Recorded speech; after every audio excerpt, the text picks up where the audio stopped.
All right. So we are going to talk about Belal Muhammad and his low view counts on the Joe Rogan podcast. We're also going to talk about Tom Aspinall and Curtis Blaydes, part two. Is this the real undisputed heavyweight championship for the UFC? We're going to find out. But first, we're going to address the lies once again by the Don't Unfriend Me podcast. So here we go. We're not cool. we're so white. We're just white. We're just not cool. And that's okay. There's nothing wrong with that. People just need to be self-aware. There's nothing wrong with that. But well, there's nothing wrong with being self-aware, but you also have to be self-aware with certain lies that you say. But moving forward, in this case, Gorka, cut him some fucking slack, man. The guy's a foreigner. He has a hard time with his, this is where he addresses me right here. Just because you say something, it doesn't mean that you should be ostracized for the rest of your life. Now, here's a perfect example. Last night, we had Carrie on here, Carrie, the Muslim hater of women. And he says, Carrie, the Muslim hater of women and certain people of certain religions. False. I never said that I hated anybody. You don't have any proof of why I hate a certain gender or anything like that. You're going off of the fact that we have two cultural differences in how we go about things when it comes to women. But again, keep exposing yourself as an Islamophobe and things of that nature. So, and hater of Jews. Oh yeah, I'll go there. If you're going to say that I'm this, and I told him, I don't know if anyone remembers. If you're going to say that I'm a hater of certain people, well, what does that make you? I think that makes you an Islamophobe, and you're trying to show it every second. So here it goes. Do you remember what I told him? I said, it's okay if you... Isn't it Kyrie or no? Yeah, no, his name's Carrie now. Oh. So once again, low-hanging fruit. Once again, trying to purposely mispronounce my name just to feel better about himself. But once again, continue to expose yourself. Yeah, I'm calling him Carrie. I'm going to connect the dots. Yeah, no, okay. it's Kyrie, but I gave him respect and no more. And I told him last night, I said, dude, you can say whatever you want about me. And then he went on about my weight loss journey. He's like, you've only been in shape for 5 years. It's like, brother, you have no fucking idea. And that's true. You only have been in shape for 5 years because the reality is after you left the Navy, you gained a whole bunch of weight. By the way, you're talking about you called me FAT on your show. Bro, come on now. I barely even got a belly on me. You're insane for even insinuating that. But you've only been training for 5 years after you gained a whole bunch of weight and that Navy SEAL called you and said you rang the bell in life. What I look like between the ages of 18 and 33. You got no clue. So here we go. He's talking about what he looked like when he was 18 to 33. Here's something that you got to understand. And the biggest point that I'm trying to make, it's not about what you look like back then or what you did back then or what your PFT score was back then or what type of bench press you did back then or what you did at a 40-yard dash back then. It is about what you do now. What can you do now? That's what matters. Now, if you can do a whole lot more than what you did 5 years ago, all credit to you. But let's be honest. You're no longer 18 to 33. Right now, I'm 39. In my humble opinion, I think I'm in way better shape than I was when I was younger, just based on certain level of metrics. And not only that, just the overall understanding of technique in which that I never understood at my earlier years in martial arts. I there's no doubt after back surgery, I had some bad years. There's no doubt, but don't let that shit fool you. Anybody sees me. And again, he's trying to explain himself based on here's the thing. He's trying to explain why he had these bad years. And granted, that's possible. A lot of fighters have gone through some real rough situations with their injuries where they gain a whole bunch of weight and things of that nature. It happens. This guy is no different than that. I'm just stating facts, homie. Me knows that I'm athletic and I'm a big guy and I work hard at it. don't really fucking need your approval of what I look like. So kiss my pucker. But he started coming after me on that, and then started saying some shit about Palestine. And then So here's the thing. Here's the other lie that I think is really important to emphasize right here. I never mentioned anything about Palestine. It just so happens that the guy who is in the story happened to be Palestinian. It was a coworker of his who, by the way, snubbed him, sort of acted like a snob towards him. And by the way, I don't approve of that in any kind of way because he said that, well, I have a bigger house than you. I got a better place than you, or this and that, basically flexing on him. So he complains about this, but then years later on his show, what does he do? He gets into an argument with some liberal, and then he goes and compares TV sizes and home sizes and home prices to some liberal as to say, well, I live a better life than you, as if he's some sort of Cash Money Records rapper of some sort. I talked about Claude on the show, who was a Palestinian, and he's like, oh, he owns you, and then you own. I never said that he owned you in any, again, lies upon lies. I never said that he owns you. I said exactly what I just said right now, which was what? He said that he had a better house than you. He made you feel less of yourself because he said things that basically snubbed you and acted like a snob. And that's the only reason why. That's the only reason why he was brought up. He's trying to tie the whole Palestinian thing into this whole conversation again. This guy who used to work with him, who he doesn't like, and with good reason, just happened to be Palestinian, but he makes that a focal point to once again tie in to all the other lies that he talks about. On me, and I'm fucking whatever, bro. Just God, if you're still holding on to this after the show, you got to learn to let go, because I forgot. Listen, here's the thing about this, right? This is the problem that he has. He's talking about, oh, you got to learn to let go or this and that. Here's the trajectory that he's at. You see, the way that he looks at it is he doesn't take any of this personal, which I understand. I don't take none of this personal either. I love this. I love beef. I love conflict. And whether it's verbal, physical, or anything in between, I'm going to answer any call out that's going to come my way, and I'm going to address it. With him, it's all about for the show, for the entertainment, and for the views, which, by the way, when I got on the chat during that last reaction that I did, by the way, that was one of his highest views on Wimkin.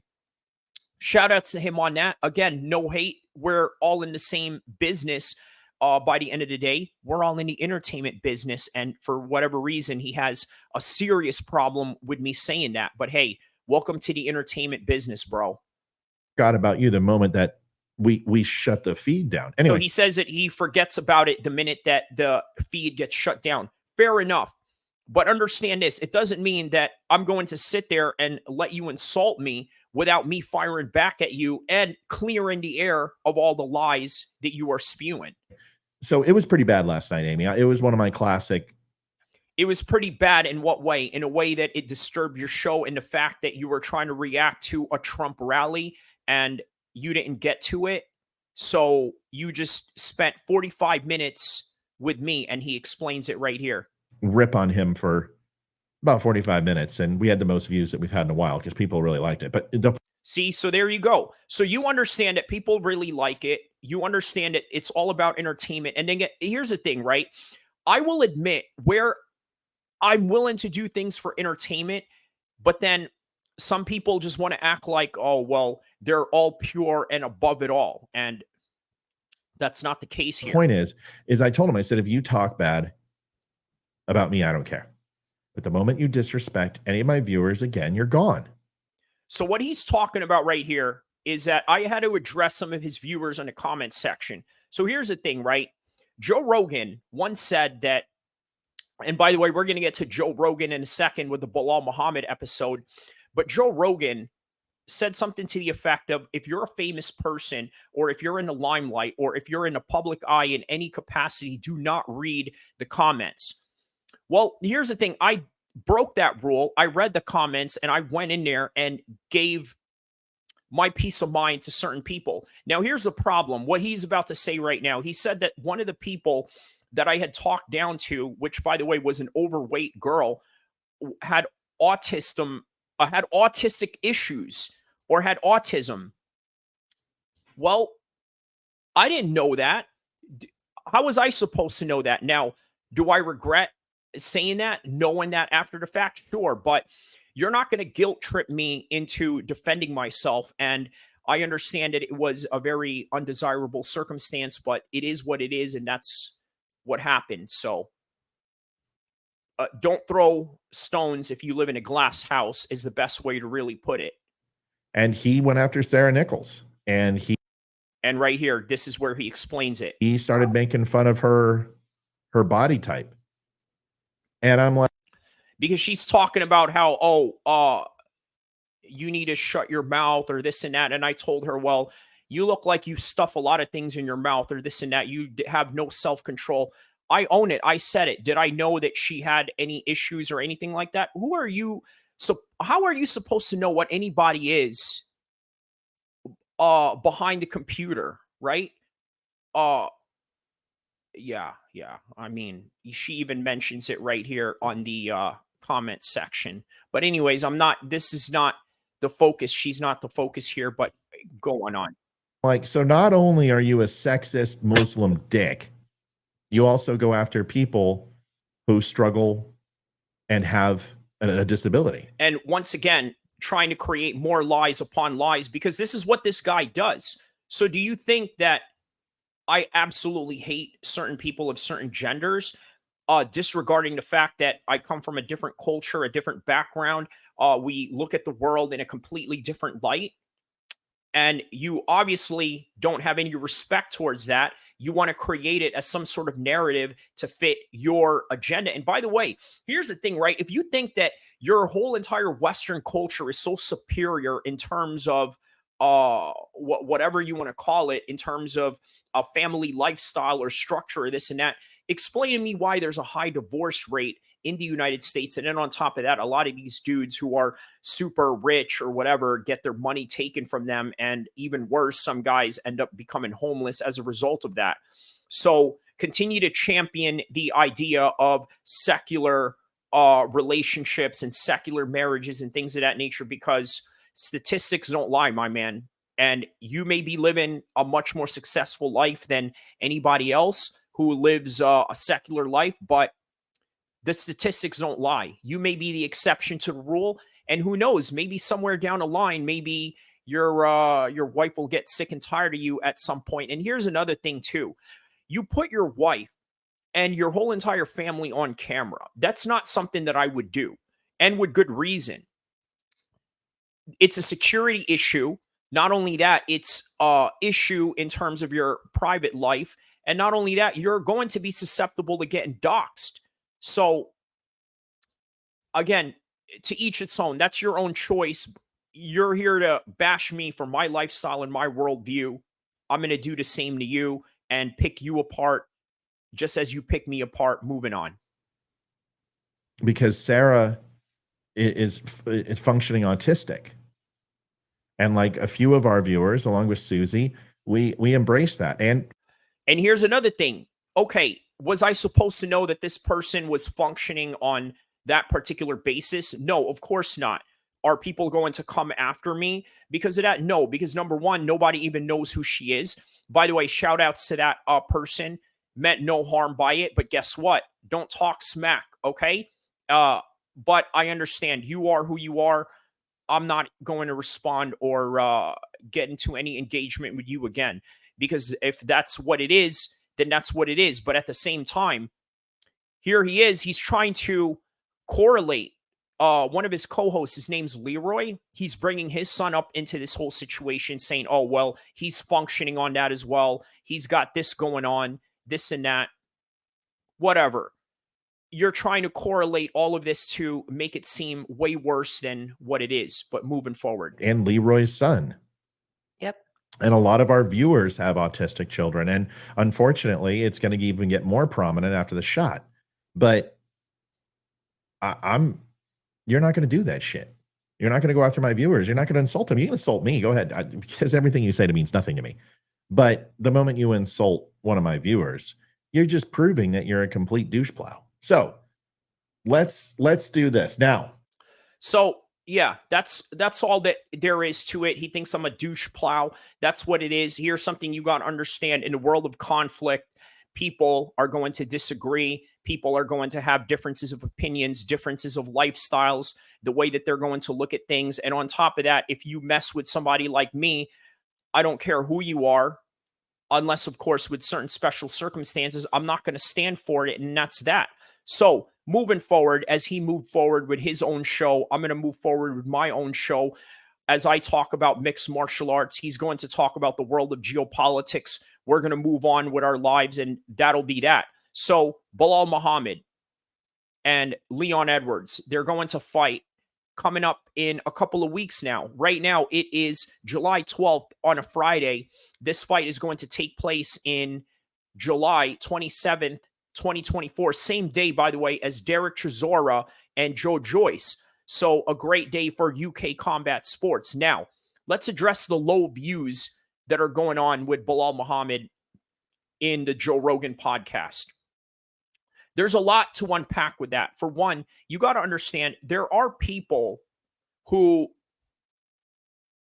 really do well in the Joe Rogan podcast, even if they don't do well by themselves doing their own podcast. For example, there's a lot of comedians that go to Joe Rogan's podcast and they get millions of views. Why? Because of Joe Rogan. Obviously, Joe Rogan is the A side of that whole equation. So, of course,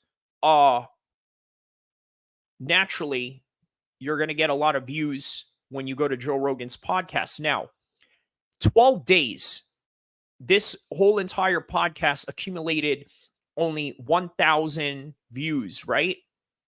Now, for me, 1,000 views is a great day for me starting out as a small channel. But when you're talking about Joe Rogan and you being a #1 contender in the 170 division of the UFC, man, that's a little bit troubling. Now, are those numbers accurate though? Or is it that they uploaded that recently of a re-upload of some sort? Because here's the thing, right? There was a point where Joe Rogan had a Spotify deal where he cut off all of his recordings or his live streams for YouTube. He stopped doing the YouTube portion. He only threw clips in there and this and that, and it would direct you to Spotify. So now they had to re-upload all of these different contents on YouTube. And then on top of that, they had to re-upload it on Spotify. So there's a lot that's going on here. I don't really know what to make of the fact that Belal Muhammad had low views on the Joe Rogan podcast. What I can say is this: Belal Muhammad is not the best promoter of himself or anything of that sort whatsoever. He's just not. And again, he's one of those guys that lets his fighting do the talking. He is a hardcore fight fans fighter. No doubt about it. That's who he is in a nutshell. Okay. He is a guy that really just lets his fighting do the talking. And I think that when and if he wins this fight, I think that he's going to have a lot more notoriety simply because of the Palestinian and Israeli conflict. It's a very controversial topic. Yes, a lot of people know that Belal Muhammad is Palestinian. They know that he has certain views that may, let's say, anger the Zionists or pro-Israelis. But that same controversy, I think, is what's going to propel his superstardom when and if he becomes a champion. But that is only if he becomes a champion, and that is what he needs to do in order to gain that notoriety that he needs. So moving on, Tom Aspinall and Curtis Blaydes. In the last live stream, I've told you guys my prediction for this one. And by the way, that last live stream that I did, it's correlated to Belal Muhammad and why he has low views, why he's not the most entertaining fighter, and why he's going to have an even bigger superstardom when he wins the title based on the political spectrums that are going around in the world right now. So I did talk about what I see in the Tom Aspinall fight. And I said that Tom Aspinall is going to finish Curtis Blaydes later on. He's going to have a harder fight. Tom Aspinall can finish guys in the first round, but I think that this fight is going to be a lot harder and it's going to be a lot more difficult than what a lot of people would expect, and primarily because of the wrestling. Check that live stream out with the breakdowns of everything. It was me speaking in the car once again, one of those classic episodes. But either way, the question is this the real undisputed championship of the world? And I'm going to say that it is. You want to know why? Here's the thing about this, right? John Jones did not win the real undisputed championship. Okay, he won a world championship, but just remember, it was predicated on the fact that Francis Ngannou had to leave the UFC. And as he left the UFC, he left the belt behind, to which there was no real lineage of an undisputed champion. So, in other words, it's still up for grabs, which means that this fight with Tom Aspinall and Curtis Blaydes, in my humble opinion, is the real undisputed champion. Now, Curtis Blaydes, you see in the picture right here, there's an arrow that's pointing to Curtis Blaydes. Why did I do that? The reason why I did that is because Curtis Blaydes has a win over Tom Aspinall. Tom Aspinall is the interim champion of the world right now. And if that fight between Pavlovich and him were to be for the undisputed champion, well, one would argue that Curtis Blaydes is a true, uncrowned, real undisputed champion in the post-Francis Ngannou era of the UFC. But Tom Aspinall now has a chance to prove otherwise in the next coming weeks. So, my humble opinion, Belal Muhammad, he may have low views, and maybe that's fake news. Maybe there's a lot of different variations that is the cause of those so-called low views, maybe re-uploads or things of that nature, as I've mentioned. But make no mistake, when and if he becomes world champion, it's going to set the world on fire due to the political controversies that are going to surround him. Tom Aspinall, he has a chance to prove he is the real undisputed champion and not the interim champion. The host of Don't Unfriend Me podcast, stop speaking lies about me.